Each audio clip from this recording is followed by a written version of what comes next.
Hi, everyone. We're just admitting all the participants, so we will start in about a minute.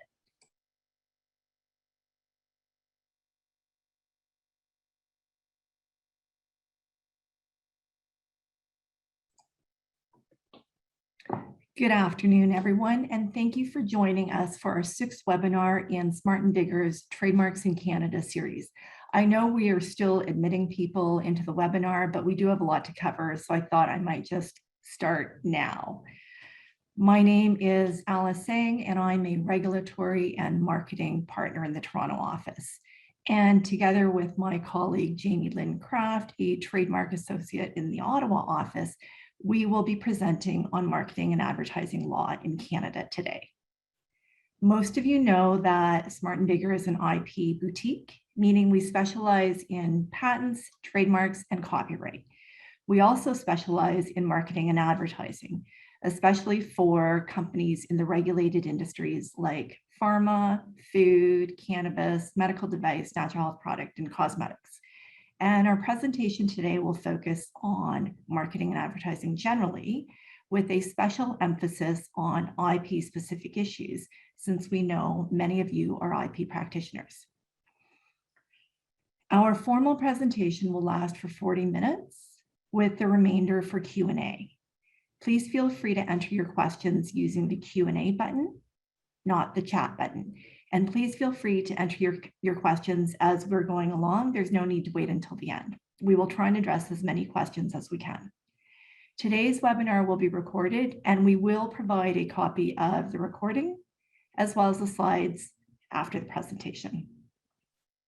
So without further ado, we will be talking about 4 topics. We will spend more time on the first topic, which is comparative advertising. So first, what is comparative advertising? Comparative advertising is basically any marketing tactic which compares 2 or more products, services, or brands. So why engage in comparative advertising? There is a bunch of reasons. One in particular is it gives consumers an immediate point of reference to your product or service or brand. So what do I mean by that? Let's say you have a brand new women's line of clothing. You might describe your products as beautiful or good quality, and that, very helpful. But if you actually said something like, and my brand is for people who love Prada, or for people who love Lululemon or Talbots or Gap, when you actually specify a specific brand, it's easier to anchor your product to that. You have an immediate image of what you're trying to convey. So I'll give you an example, which I quite like. I still remember this. This is from many, many decades ago. So in this example is the same. This is a billboard in Times Square in New York, and on the right side is an enlargement of it. At the time, Tommy Hilfiger was an unknown, and his very clever ad said, "The 4 great American designers for men are," and at that time, it would probably be pretty obvious that they are Ralph Lauren, Perry Ellis, Calvin Klein, and himself, Tommy Hilfiger. And the rest of the ad, it's not shown here, but it shows his, the address for his new store. And so it was actually quite brilliant, because at the time, people are like, who does this person think he is, right? He's no one. But they immediately associate his brand with the 3 great American designers for men. Is an ad only comparative if you specifically identify the competitor you're trying to compare yourself against, or if that competitor is identifiable? No. So I'll give you an example. If you say our detergent is better than the market leader, you may think that that's actually less risky because you haven't specifically identified who you're comparing yourself to. And, yes and no, whether it is less risky or not. It depends on your industry. It depends on the exact claim. It depends on various factors. But you have to realize that, consumers typically don't know who the market leader is. They have no access to, Nielsen sales data or anything. So you might think you're comparing yourself to company A, but a consumer might think you're comparing yourself to company B, C, or D. And what that means is not only does your claim have to be true in relation to company A, but it's got to be true in relation to company B, C, and D as well, because all those companies may think that they're being targeted, and they may put you to the test. So you think it might be less risky to have a broader claim, not specifically identifying your target. That's not always true.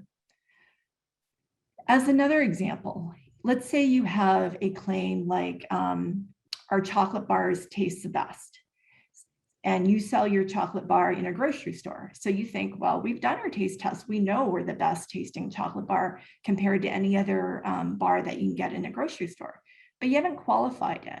And for any consumer, they might think, oh, you're the best tasting chocolate bar ever, including chocolates that are sold in specialty stores. And so you have to keep in mind your claims, they may exceed your particular channel of trade, right? So now you have to compare yourself and ensure that your claims are valid with respect to products that sold in different channels of trade in the premium market, even though your product isn't. So keep things like that in mind. Another key point about comparative advertising is you have to remember that all regular advertising laws still apply. So, of course, you can't make any claim that's misleading with respect to either the literal or the general impression. You always need to conduct an adequate and proper test in advance whenever you're making a performance claim. And what does that mean? It means if you have a performance claim, it's not enough for you to know that your claim is accurate. You actually had to have, conducted a proper and adequate test in advance. Otherwise, your claim could still be perceived as unlawful, even if it's not misleading. What else do you need to know when making a comparative claim? So just like the Federal Competition Act provisions, which apply to all advertising, our self-regulatory body, Ad Standards, they have a code of advertising conduct that applies to all comparative claims. And in addition, not everyone may know this, which is why I've actually flagged that in this slide. Ad Standards has guidelines that are specific to comparative claims. So definitely you need to look at that if you're either considering engaging in comparative advertising or you have a concern about a competitor's comparative ad. It says, it provides a lot of helpful provisions. One in particular is it says, you cannot unfairly discredit or disparage competitors, including you need to avoid using visual imagery that might leave an unwarranted negative general impression of other products or services. So I'll give you an example. Ad standards for trade disputes, it's confidential. So sometimes it's easier to get examples from the US. This is an example from the US, which went to the US version of ad standards. It went to the National Advertising Division. And in this case, Dove made the claim that, it's a comparative ad. It shows a competitor's product surrounded by barbed wire. And in the fine print below, it says harsher. What the panel in the US, both originally and when appealed, what they found was that this ad exceeded, crossed the line. And the reason why is because even though Dove conducted testing, which showed that, it might actually be more mild than its competitors, the issue here is that even if your data shows that your product is more mild, that doesn't equate to the competitor's product being harsh. Okay, so the panel said, okay, maybe your product is more mild, but that's not the same as your competitor's product being harsh, and you can't depict it that way. The other thing, the other important point in the US case was that they said that the substantiation that Dove had was that Dove had people use these body soaps twice a day. So they, maybe take a shower once and then 4 hours later, do it again.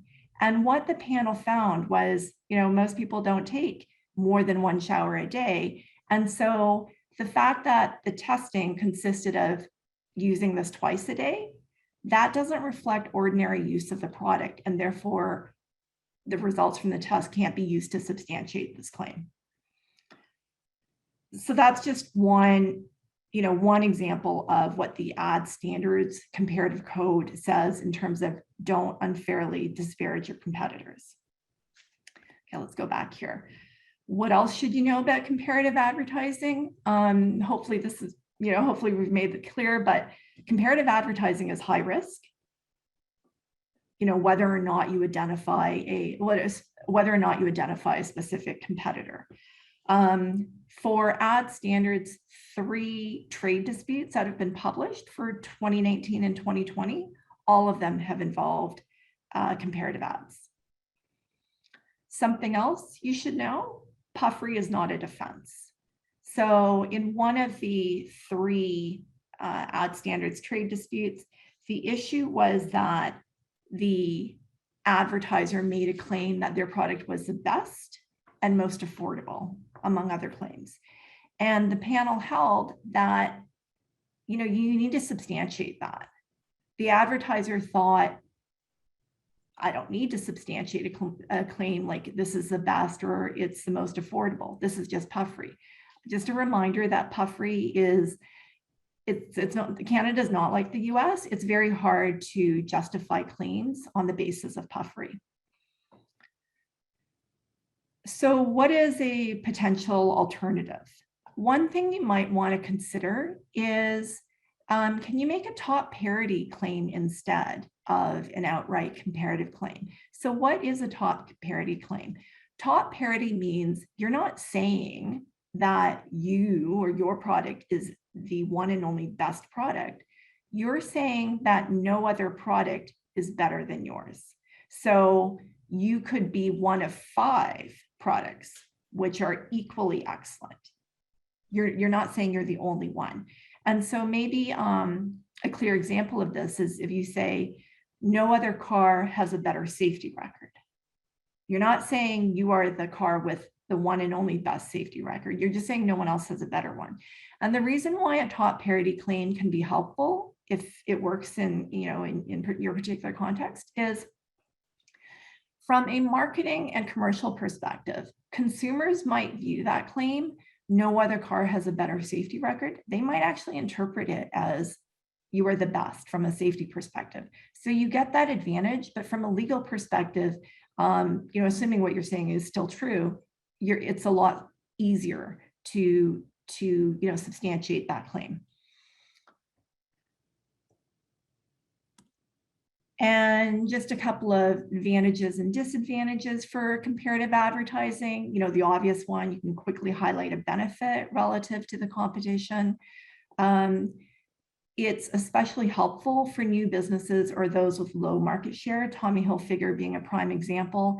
And the converse to that is a disadvantage, which is if you are the market leader, you generally don't want to specifically mention your competitor because you already are the market leader. So you don't want to increase awareness of your competitor in that case or inadvertently promote them.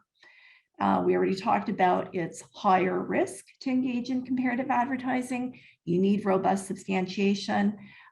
Depending on the ad, it can be confusing actually. So I haven't shown any confusing examples of comparative ad, but it definitely can be confusing when you're talking about this benefit and you're wondering, are you talking about the competitor or me? So keep that in mind. And the last one is an advantage is that comparative advertising can often be very memorable. And I'll finish off with this one. I quite like this. A few years ago, the CEO for Mercedes retired. And BMW, so BMW and Mercedes have a nice little relationship in terms of periodically having, advertising that kind of, mentions the other sort of thing. And so when the CEO for Mercedes was retiring, BMW prepared a video, commemorating, congratulating his career. And at the very end of it, it shows the the CEO going to his own home and then coming out of his garage with a BMW. Kind of like, for all these years when you worked at BMW, sorry, when you worked at Mercedes, you had to drive a Mercedes. Now that you can, you're not chained to Mercedes anymore, you can drive a BMW. So when done well, the comparative ads can be pretty good. So now Jamie Lynn will talk about a very important aspect of comparative ads. Thanks, Alice. So Alice explained some of the competition law and self-regulatory considerations for comparative advertising. Oh, let's go back one slide. There we go. Another consideration that advertisers should bear in mind when conducting comparative advertising is the risk of running afoul of trademark laws. Now, generally speaking, the use of a competitor's trademark in a comparative advertising context usually does not amount to trademark infringement or passing off because there's typically no confusion or deception about the true source of the goods or services being advertised. For example, when Pepsi launches a playful commercial where the Coca-Cola delivery person is drinking a Pepsi, in secret, consumers understand that the commercial is from the creators of Pepsi and not Coca-Cola. However, even if there is no confusion as to source, and even if any comparative claims are true and not misleading, there is nonetheless a legal risk when using your competitor's trademark. The risk stems from the depreciation of goodwill provision in Canada's Trademarks Act, Section 22, which states as follows. No person shall use a trademark registered by another person in a manner that is likely to have the effect of depreciating the value of the goodwill attaching thereto. Now, Section 22 needs a little bit of unpacking. First, the provision applies to registered trademarks. So if a competitor's trademark is a common law trademark, not registered, or merely the subject of a pending application, Section 22 does not apply. Second, the provision applies to use of a trademark, meaning use as defined in Section 4 of the Trademarks Act, which is different for goods versus services. For goods, use of a trademark means marked on the goods themselves or on the packages or otherwise associated with the goods at the time of sale. And for services, use of a trademark means displayed in the performance or advertising of the services. So what does all that mean for comparative advertising? Well, it means that if your competitor's trademark is registered for use with goods, you should not place their trademark on your product or packaging. And one of the foundational cases for this principle is the Clairol case, where one company sold hair dye. And on the back of the box of hair dye, they had a chart. It was a comparison chart of their dye colors compared to those of the competitors. And the competitor's trademark appeared on the box. So the court said that that was use of the competitor's trademark, and therefore such use amounted to depreciation of goodwill. Now, interestingly, in the same case, the court found that the use of the competitor's trademark in the same manner in an advertising brochure, apart from the package, did not amount to depreciation of goodwill because the trademark was registered only for use with goods, for hair dyes, and not for use with services.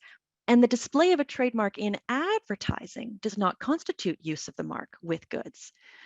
So, in contrast, if a trademark is registered for use with services, the display or reference to a competitor's trademark in advertising could amount to depreciation of goodwill. That is a very odd concept, and it can be challenging to wrap your mind around. I'm going to give some concrete tips on my next slide. But first, another point to bear in mind about the scope of Section 22, depreciation of goodwill, is that it might not be limited to the exact trademark as registered. And this brings me to an example from an ongoing dispute between two battery companies, well-known battery companies, Energizer and Duracell. In the underlying action, Energizer is suing Duracell for, among other things, depreciation of goodwill of its Energizer Bunny logo, which is the subject of trademark registrations in Canada for batteries. So this logo that you see on the screen here, that is actually the subject of a trademark registration, and there are some other ones. So what did Duracell do? Well, they placed stickers on their packaging of batteries with the claims up to 15% longer lasting versus the next leading competitive brand, and up to 20% longer lasting versus the Bunny brand. So Duracell, in response to the lawsuit, sought a motion for summary judgment on the grounds that Section 22 could not apply to these statements because they were not the subject of registered trademark. So what Duracell is saying is that this question shouldn't even go to trial. This Energizer has no chance of succeeding because these statements are not registered trademarks and Section 22 only applies to registered trademarks. Energizer argued that the statements were sufficiently similar to the registered mark to evoke in consumers a mental association with that mark. So the federal court, hearing the motion, dismissed the motion for summary judgment for Bunny brand, and said, no, that's a question that Energizer has the right to prove in court. And so it's an open question that needs to be answered. We're going to dismiss the motion for summary judgment. But they weren't so sure about the next leading competitive brand. They said that's not really close enough to a registered trademark. Motion for summary judgment allowed. Energizer appealed. Federal Court of Appeal said, actually, that's an open question too. Considering that these are the two major competitors, that statement, next leading competitive brand, might be similar enough to the registered trademark of Energizer to be depreciation of goodwill. And so the Federal Court of Appeal dismissed the motion for summary judgment as well. And so the case continues, and those are open questions. So the motion is not determinative on the issue, but it leaves the door open to the possibility of Section 22 applying not only to registered trademarks per se as they're registered, but any reference which is sufficiently similar to a registered trademark to evoke it in the minds of consumers. So, I promised to give you some tips. But the moral of the story is that the safest course of action is not to use a competitor's registered trademark or anything similar on your products or packaging, and to proceed with extreme caution when referencing a competitor's trademark in your advertising, making sure when you do so that the mark is not registered for use with services. With that, I'm going to turn it back over to Alice. Thanks, Jamie Lynn. So our next topic is contests. And one thing you should know is that in Canada, we typically use the term contest and sweepstakes interchangeably. That is not the case in the US. So in the US, contest refers to a game of skill, while sweepstakes refers to a game of chance, meaning a prize is distributed through a random draw. That would be a sweepstakes in the US. And if the reason why someone got a prize was because they submitted the best photograph, that is a contest in the US. So in Canada, very briefly, the key laws governing contests and sweepstakes are the Federal Criminal Code, Federal Competition Act, and if the contest includes Quebec, it covers Quebec legislation. So for purposes of this presentation, I'm just going to say contest, even when I mean both, right? It's the same thing in Canada, so contest, sweepstakes. So the four key things you need to know about this are there is typically a no purchase entry requirement. So I think, if you ever see contest rules, it'll often say you can automatically enter a contest by purchasing X, but then they'll have a no purchase entry requirement, which is, maybe write a 100-word paragraph on why I like your product, and then you can enter without purchasing. And that's to address a criminal code provision.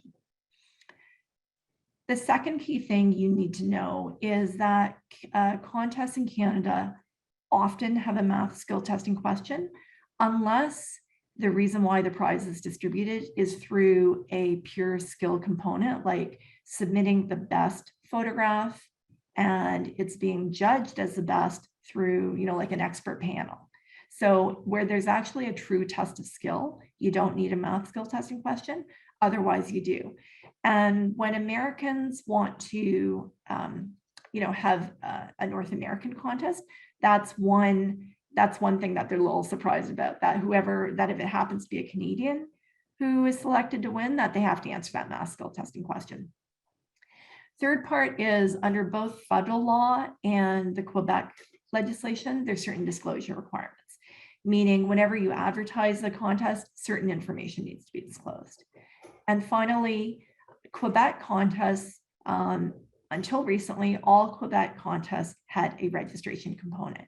And this is the one thing I wanted to flag for people. So if if you are in marketing, or if you have colleagues in the marketing department who conduct contests, you might want to make sure they're aware of this, because it's a pretty new development.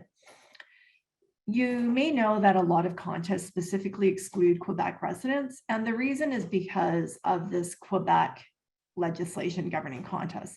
It's actually not generally an onerous requirement at all to register, pay a bit of money based on the value of the prize.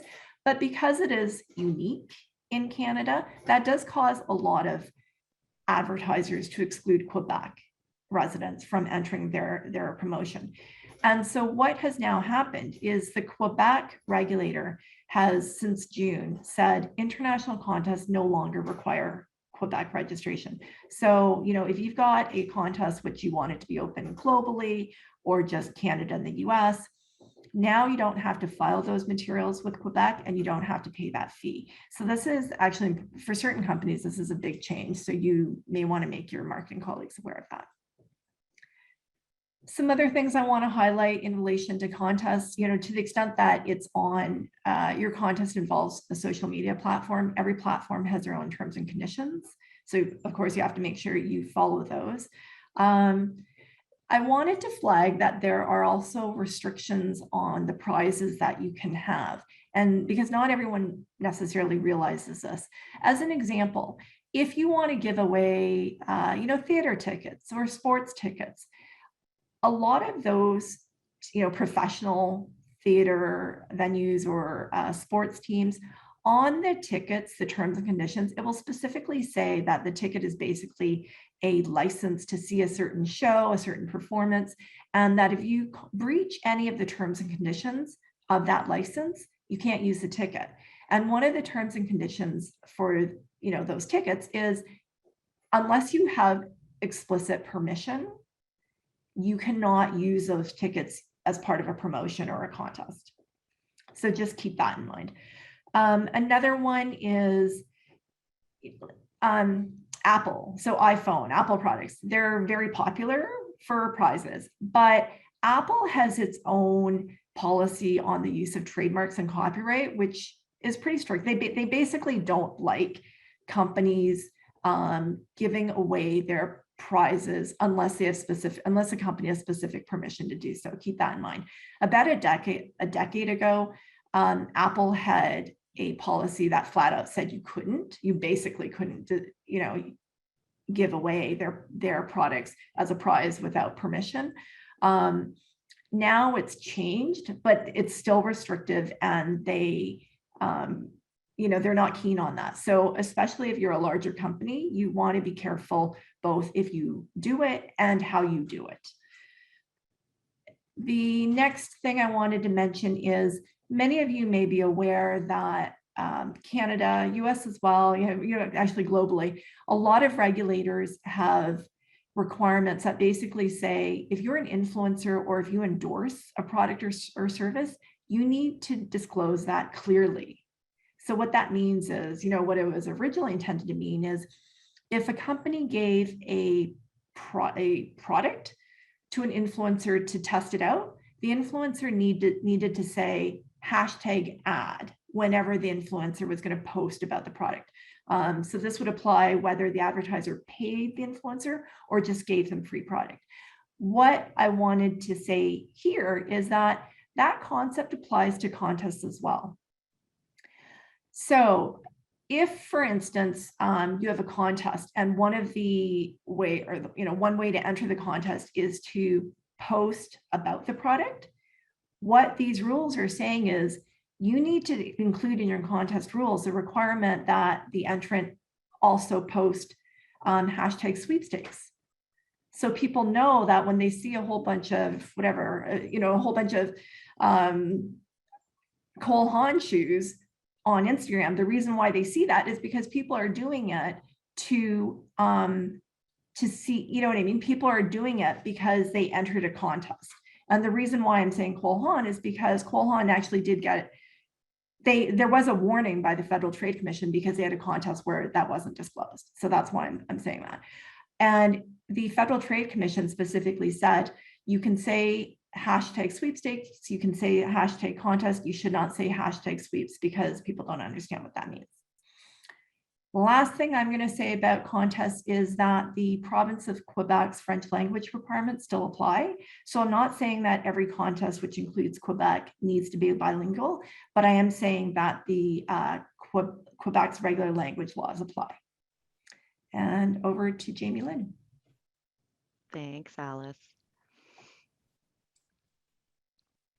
All right, so a popular type of contest, particularly in the social media space, is one which solicits user-generated content. What's that? Well, that's when an advertiser runs a contest where, for example, in order to enter to win a prize, users must submit something that they've created. For example, a cosmetic company might ask users to submit a photograph of themselves wearing the company's makeup in a creative way. Or a sports drink company might ask users to submit a video of themselves playing sports. And while these types of contests can generate a lot of interest for a brand, they do involve an additional layer of risk from an intellectual property perspective.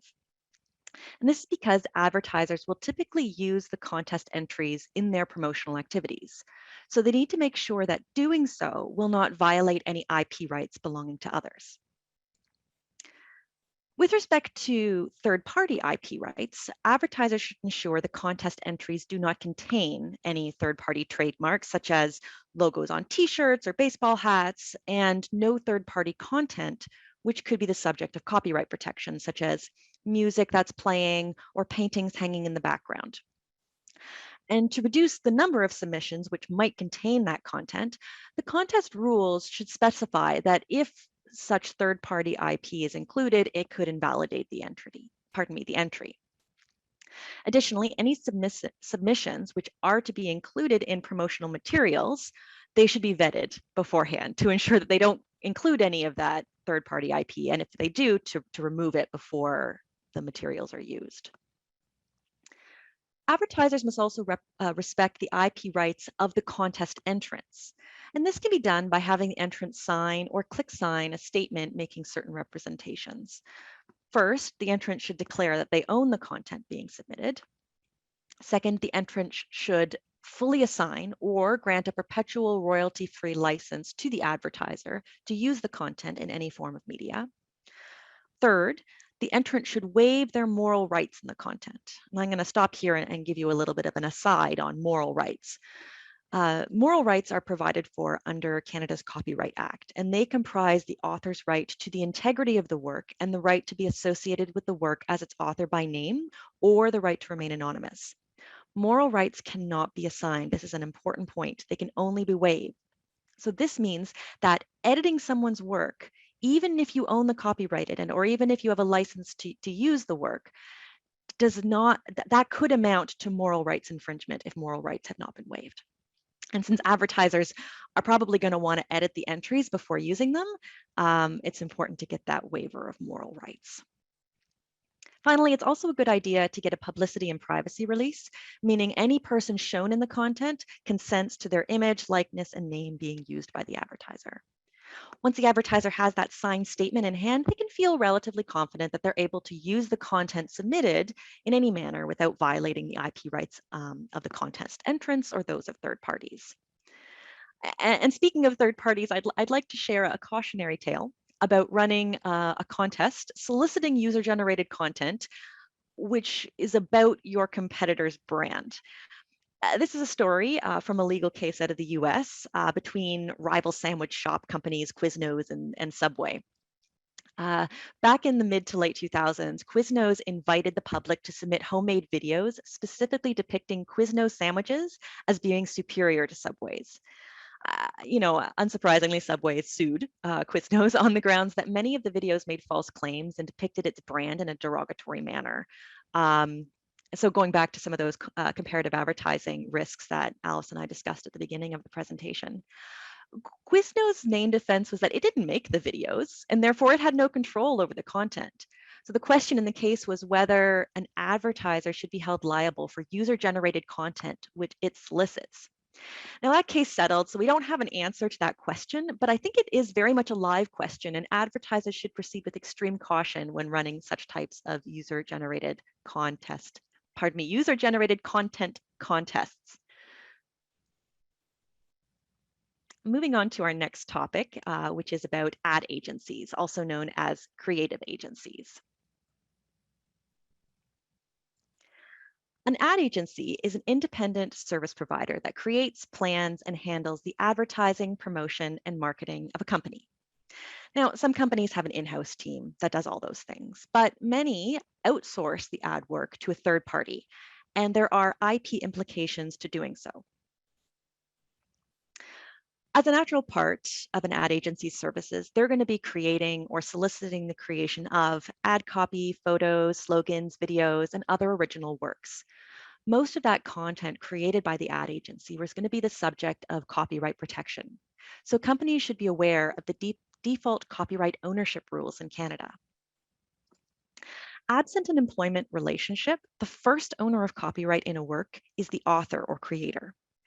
This means that if, for example, an ad agency creates a television commercial for a company, the ad agency or whoever the creator is within the agency will own the copyright in the commercial by default. That's probably not what the company wanted. They paid for the commercial to be created. They're going to be using the commercial. They're probably going to want to own the copyright in it. To ensure that a company owns all the content created for it by an external ad agency, its service agreement with the agency should include an assignment of copyright in all works and a waiver of moral rights, which we talked about in the last slide. And the same approach should apply to all external service providers who create content, such as graphic designers who design logos or software developers who create mobile applications. Back over to you, Alice. Great. Thanks, Jamie Lynn. Okay, so we wanted to finish our presentation off with some tips and traps. And I thought we'd flag some claims that are more higher risk.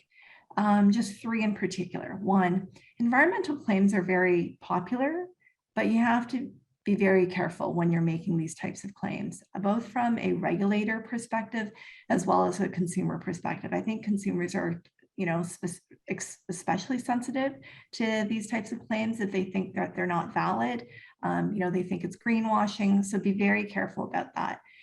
The Competition Bureau issued environmental guidelines close to 3 decades ago, 2 decades ago, a long time ago. But they've had different releases since then to reinforce that environmental claims are still high on their radar in terms of from an enforcement perspective. And the Bureau really does not like these broad, vague claims like eco-friendly, for instance. Another higher risk claim is when you make made in Canada or product of Canada claims. Again, the Bureau has taken action against these types of claims. It's not just when you use the words, it's also when you have, let's say, a maple leaf, a flag, things like that. And be aware that the Competition Bureau has its own guidance and the Canadian Food Inspection Agency has its own guidance regarding this. They're similar, but they're not identical. Finally, the last thing that I wanted to flag in terms of areas of particularly high risk are any claims which either involve regulated products or which involve consumer products, which because of the claim or the nature of the product should actually be a regulated product, even if the company doesn't treat it as such. So a couple of different examples for this. You should be aware that the Canadian Food Inspection Agency, for instance, they have a policy called use of trademarks in food labeling or advertising. And what it basically says is, if you're using a trademark, the claim in the trademark has to comply with the food regulatory regime generally. So just because you, let's say, use fresh or natural in your trademark, doesn't mean you can use that trademark on your product if it doesn't independently comply with the Canadian Food Inspection Agency's requirements regarding use of the word fresh or natural, for instance. Okay, so a trademark is not, oh, that's great, I got a trademark, I can use this on anything. That's not how it works. So that's one example. Another one is be aware that claims that you want to use, the requirements for using those claims, depend on the specific industry you're talking about. So a natural claim for an over-the-counter product has to meet different requirements than a natural claim for food. Okay, so again, it's just, these are regulatory specific issues, but whenever you have a regulated product, be careful of the specific regime that you're working within.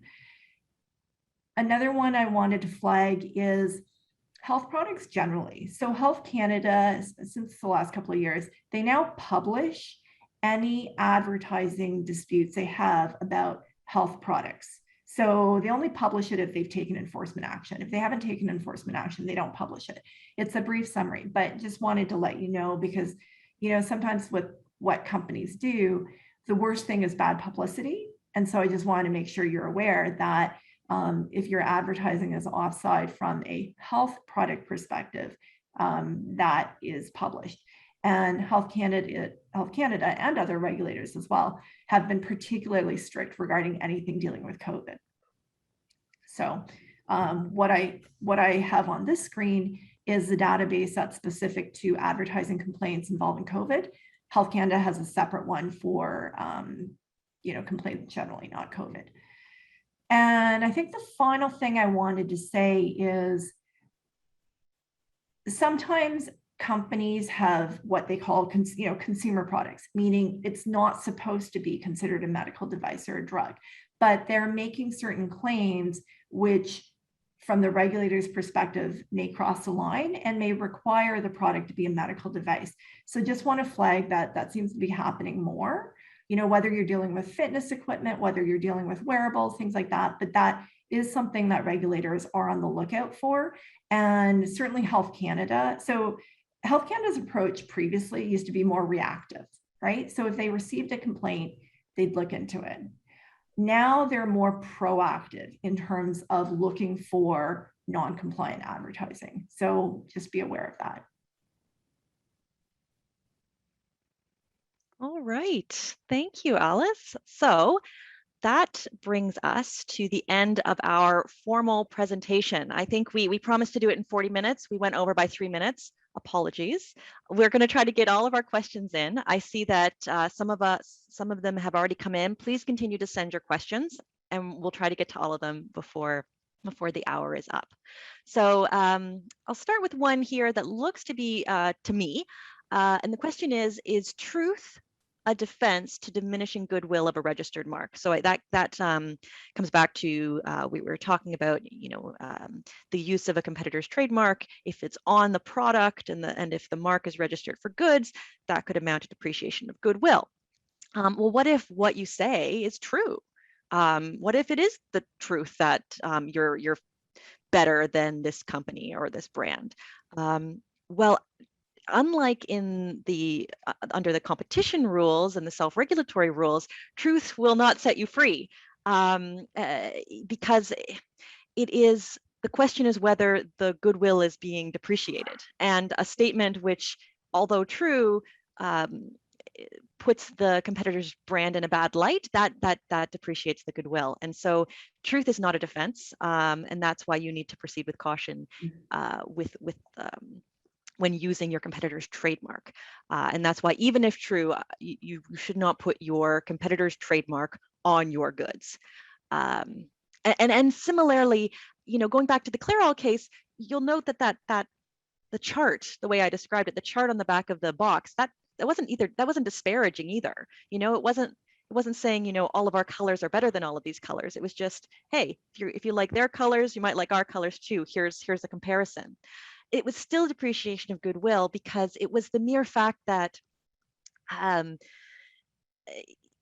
that they were appealing to the competitors' customers and trying to lure those customers away, which depreciated the value of the goodwill. So you can still have depreciation of goodwill, even if what you say is true, and even if what you say is not demeaning. So you really want to be careful with that one. Okay, next, I hope I answered that question okay. Let me know if not. Next one, are certification marks suitable for eco marks? So I think, I think it might be a question for both of us, Alice. So certification mark, just for those who might not be aware, is when you have a trademark of sorts, which is owned by one entity, and it's sort of a certification granting entity. And so an example might be fair trade. So we offer fair trade. If your goods meet these requirements about being fair trade products, you get to use the fair trade logo on your products. So it's a sense it's a mark that can be used by anyone who meets the requirements of the certification. So eco ones, yes, absolutely, they can be. I think there's a thought that some companies try to create their own certification marks and sort of make it look like, oh, look, we are eco-fresh. We've got the eco-fresh certification, but that doesn't exist. I think you need to be very, very careful with that sort of thing, going back to what Alice said. But if it's a proper certification granting entity that has this certification mark and you meet all those requirements, that's a good way that you can express that your goods are eco-friendly while staying on side of marketing and advertising laws. I don't know if you had anything to add to that one, Alice. The only thing I totally agree. And the only thing I would add is that in the environmental guidelines, the Bureau specifically says that it says you can't present something in a manner that implies that the product is endorsed or certified by an independent third-party organization when it is not. So it is basically specifically saying, suggesting that if it actually is properly certified, you can use it.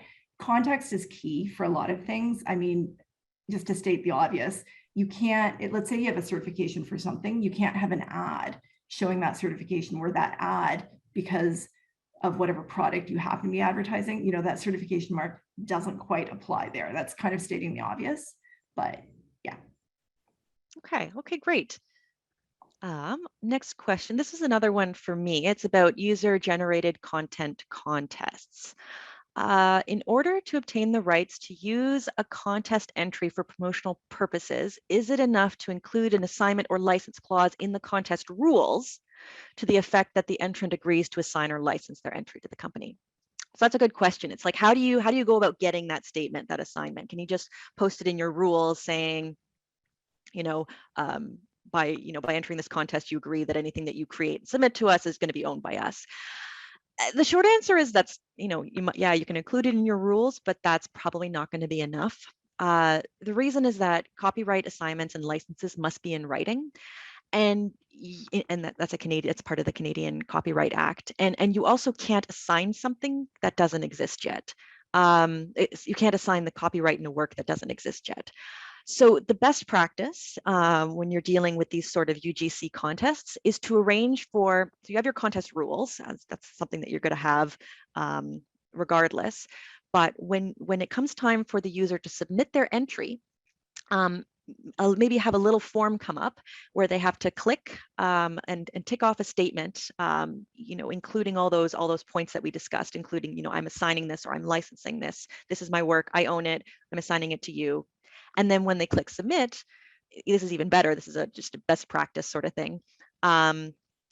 Maybe a copy goes to their email and then a copy gets retained by the advertiser. So if at some point the advertiser needs to prove that they have the right to use that work, then they have a specific piece of paper, electronic piece of paper, which says that they have that right specifically to that piece of work. So that's just a sort of a tip on a good best practice for UGC contests. All right, let's see. Please continue sending in the questions. Okay, here we go. Alice, this one's for you. What were the ad standards trade disputes about?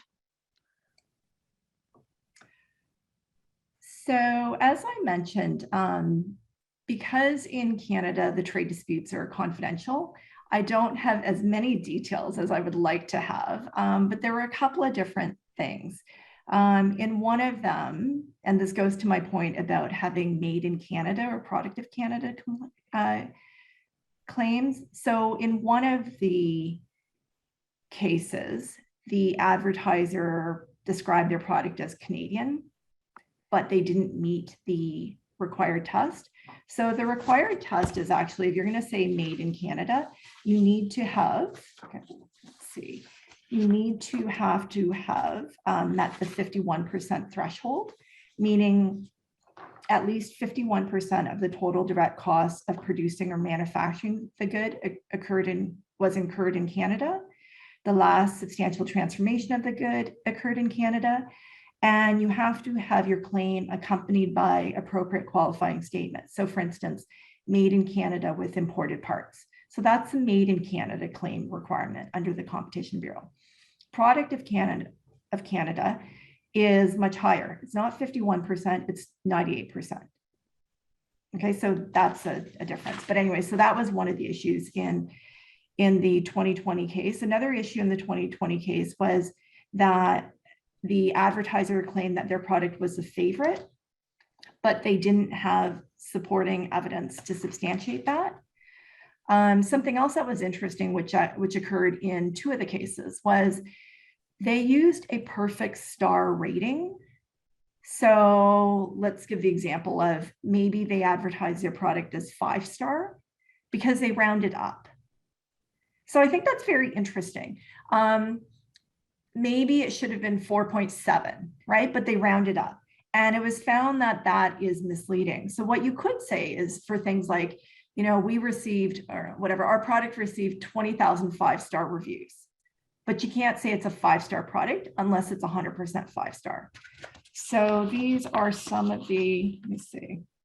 I think those are some of the key elements of the cases. Actually, there was another one where I think the advertiser took the position that it wasn't trying to be comparative.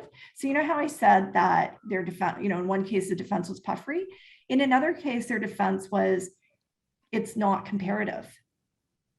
But because with certain types of claims, like whether you're saying, we're best or leading, I mean, from a competitor's perspective, for sure it's comparative. From your perspective, maybe you didn't intend it to be, but clearly the impression is that it's comparative.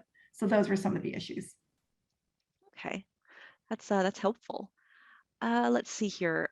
We have a follow-up on the user-generated content contests. Can you include the license assignment in the contest rules, or should it be standalone? I think I might have failed to mention this, but I think you can include it in the rules. But if you really want to have if you want peace of mind that you have an assignment or a license, it's good to have a standalone one because it has to be in writing, and it should only be assigned after the work is created. And just including it in the rules is probably not going to meet those two requirements. So I would recommend having a standalone assignment or license, which takes place upon submission of the entry. Okay, time for one more question. It's again about environmental claims. Alice, can you elaborate a bit more on environmental claims? What are the biggest watchouts when making environmental claims? Sure, happy to. That it's got to be accurate and specific. So a key point, the Bureau doesn't like things that are broad. You want to be very specific. Obviously, it's got to be substantiated. Another thing that the Bureau finds to be very important is not only can it not be misleading, but it can't be, even if it's literally true, right? You've got to take it from the perspective of what is a consumer? How are they going to view it? And is it likely to result in misinterpretation? Because I think especially with environmental claims, maybe there's more leeway for misinterpretation by consumers who may not be as knowledgeable in terms of certain environmental claims and how it's substantiated and what it really means. And so that's something that the Bureau does reinforce. It's something else that's key is don't make a claim that is true only in relation to the final product unless it's taken into consideration all relevant aspects of the product life cycle. So in other words, just because one aspect of the product's manufacture, for instance, is good from an environmental perspective, it doesn't mean that it's good for the environment overall. So let's say you've changed something and it's better, but because of that little change, you actually have to fly the product from, across the world, then it impacts the environment in other ways. So the Bureau is saying, think about it overall. Be clear, does the claim relate to the whole product or only a certain component of the product or to packaging? Be very clear about that. Don't make a claim that you don't have a certain ingredient or a certain feature if you never have, or else be clear about that. So there's a whole bunch of different guidelines and provisions that you should be aware of if you're thinking about engaging in that type of advertising.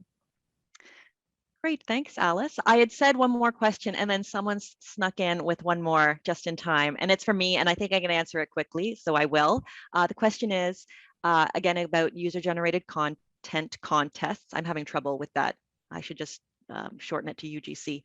Can you confirm that in Canada, copyright licenses must be in writing? So this comes from, I can confirm, yes, it comes from the Copyright Act. No assignment or grant, as in a license, is valid unless it is in writing signed by the owner. So that is, I'll send you to the section of the Act, Copyright Act, Section 13, Sub 4. So that is the answer to that question. Copyright licenses and assignments must be in writing. All right, so we have reached, sadly, the end of our scheduled time, and we're going to be wrapping up.